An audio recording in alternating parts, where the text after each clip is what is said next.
जी गौरी साहब, क्या पूछना चाह रहे थे आप? सर मैं ये कहने वाला था कि इलेक्शन होते हुए अब नजर आ रहे हैं। यार गौरी साहब, कुछ गड़बड़ तो है।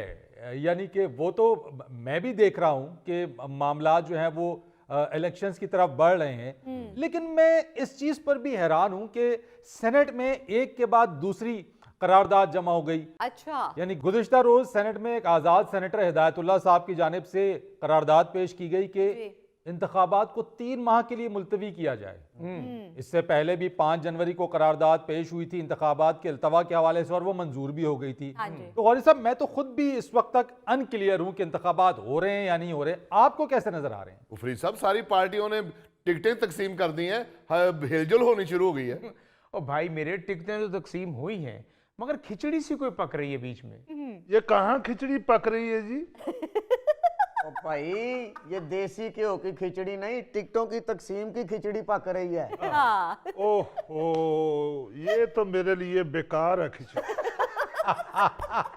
वाकई गोगा जी, ये खिचड़ी आपके लिए बेकार है। और यार टिकटों की तकसीम में तो हर दफा ही फटे पड़ते हैं।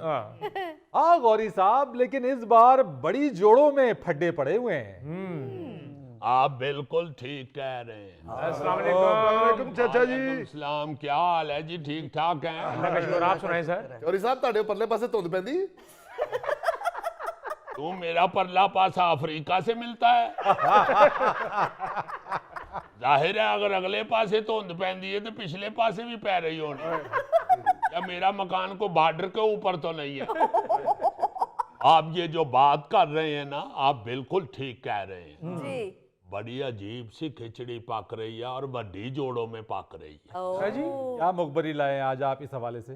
फरीद साहब, मुखबर ये बताता है कि ये जो 3-4 बड़ी जोड़ों में फड्डे पड़े हुए हैं, मसलन जो दानियाल अजीज को नून लीग का टिकट नहीं मिला, सब लोगों को तो यही पता है कि दानियाल अजीज ने एहसन इकबाल पे तनकीद की थी और पार्टी पर तनकीद की थी, इसलिए उनको टिकट नहीं मिला। हाँ जी।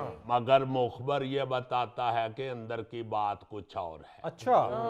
दरअसल एहसन इकबाल चाहते हैं कि उनका बेटा दानियाल अजीज के नीचे एमपीए का इलेक्शन लड़े, जो कि उसके जीतने के चांसेस पक्के रहेंगे। एनए 75 में 75 में दानियाल अजीज की पोजीशन बहुत मजबूत है, बल्कि अब भी है, टिकट ना मिलने के बावजूद भी है। इसलिए एहसन इकबाल साहब ने यह सोचा कि उनका बेटा दानियाल अजीज के साथ सूबाई हल्के PP 54, जिसे 54 कहते हैं और 54 भी कहते हैं। हाँ जी, हाँ जी, हाँ जी। ਇਹ ਗੋਗਾ ਜੀ ਮੈਂ ਤੁਹਾਡੇ ਵਾਸਤੇ 54 ਕਿਹਾ ਕਿਉਂਕਿ ਤੁਸੀਂ ਹਮੇਸ਼ਾ ਤੰਦੂਰ ਤੇ ਜਾ ਕੇ ਹੀ ਕਿਹਾ 54 ਨਾਮ ਦੇ ਦਿਓ। नहीं चाचा जी, मैं 54 भी कह लेता हूँ। खुद फिर ते अच्छी गल है, 54 ਤੁਹਾਡੇ ਮੂੰਹੋਂ ਨਿਕਲ ਰਿਹਾ ਤੇ ਤੁਹਾਡਾ weight क्यों नहीं घट रहा? अब बात ये है कि ये दानियाल अजीज साहब के साथ जो सूबाई हल्का है, ये इसलिए बड़ी अहमियत रखता है। वाह। दानियाल अजीज साहब ने इनकार कर दिया कि मेरे नीचे मेरा जो उम्मीदवार पहले से है वही इलेक्शन लड़ेगा। अच्छा। इस पे फड्डा बढ़ गया और पार्टी ने दानियाल अजीज को टिकट देने से इनकार कर दिया। अब एहसन इकबाल ने सिर्फ दानियाल अजीज के इस इनकार की वजह से सूबाई हल्के में भी अपने कागजात जमा करा दिए, अच्छा। ताकि वहां दानियाल अजीज की मर्जी का बंदा इलेक्शन ना लड़े। फिर एहसन इकबाल साहब ने अपने कौमी असम्बली के हल्के NA 76 I mean 76 जी। उसकी सूबाई सीट यानी PP 56 56 हाँ जी। उससे अपने भतीजे मनान को टिकट दिलवा दिया है, अच्छा। जिसके बारे में मुखबर बताता है कि अगर वहां पार्टी का वोट तकसीम हो गया हाँ। तो मनान साहब इलेक्शन में कुकड़ू कुड़ू हो जाए। तो चाचा CID, ये बातें नून लीग की क़यादत को नजर नहीं आ रही हैं? आ रही होंगी नजर 100 मजबूरियां होंदियां ने घरां च यकीन तो गौरी साहब को लो पूछ लो।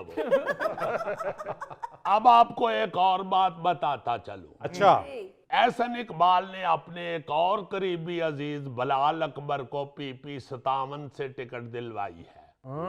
57। जी जी। और इनके बारे में भी कोई अच्छी खबरें नहीं हैं। अच्छा जी। इसके बाद एक और हल्के PP 55 से एक ऐसे बंदे को टिकट दिलवा दिया गया है जो PTI से आया हुआ है।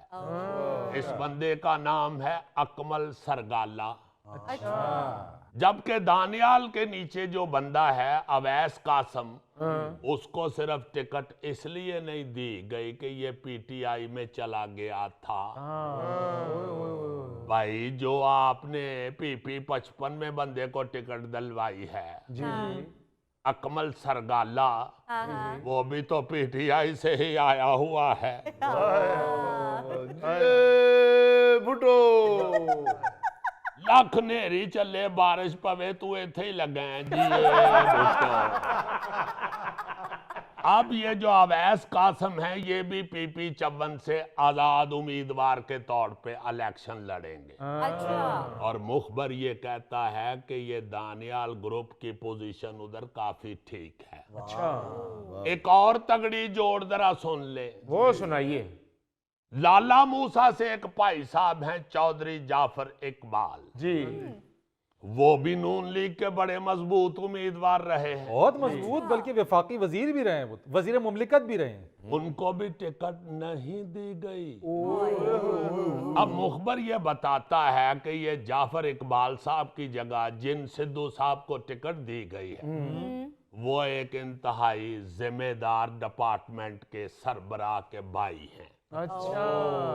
उनके साथ शबाज शरीफ साहब ने कमिटमेंट की थे we will give you ticket, और उनको दे दी गई है। वाह वाह। इसलिए जाफर इकबाल साहब की तबीयत आजकल कुकड़ू कुड़ू हुई हुई। ये चौधरी साहब कुकड़ू उकड़ू का मतलब कि नथी हो गई है। ये कुकड़ू कुड़ू का मतलब समझने के लिए आप जुल्फी साहब से टाइम लें, क्योंकि मुझे इनके चेहरे से लगता है कि ये कुकड़ू कुड़ू की सही डेफिनेशन बता सकते हैं। अब आपको इसी हल्के की एक और बात बताता चलूं जो मुखबर ने बताई है। हाँ जी। आज तो आपने पटारी खोल के रख दी हुई है चौधरी साहब। जी आजकल पटारी ही ये खुली हुई है। उसी हल्के में कमर जमान कायरा साहब भी इलेक्शन लड़ते हैं पीपल्स पार्टी की तरफ से। बिल्कुल जी। जाफर इकबाल साहब भी गुजर बरादरी के बंदे हैं। हाँ। कायरा साहब भी गुजर बरादरी के हैं। जी जी। मुखबर ये कहता है कि वहां की अब जो गुजर बरादरी है उसका वोट कायरा साहब ले जाएंगे। इसलिए वहां भी नून लीग जो है वो जरा हिलजुल हुई हुई है। अब आ जाए जरा आप तलाल चौधरी साहब की। वाह। तलाल चौधरी साहब की जगह जिनको टिकट दी गई है वो भी वो शख्स हैं, आई मीन नवाब शेर साहब, नवाब शेर वसीर साहब। यार ये बंदा से आना है। हाँ जी हाँ जी।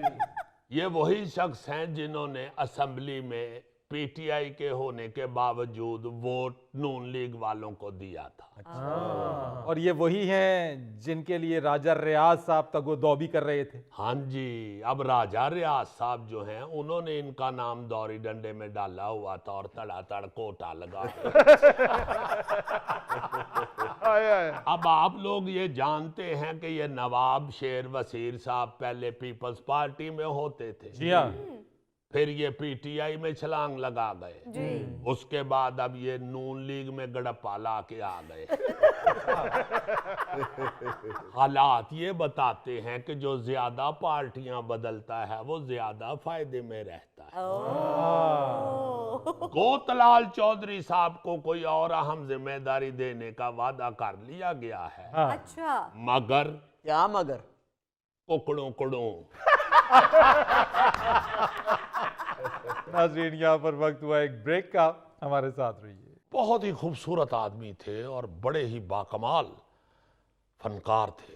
इंतहाई खूबसूरत वैरायटी के साथ काम किया सारी जिंदगी और कोई 60 साल की सर्विसेज हैं उनकी।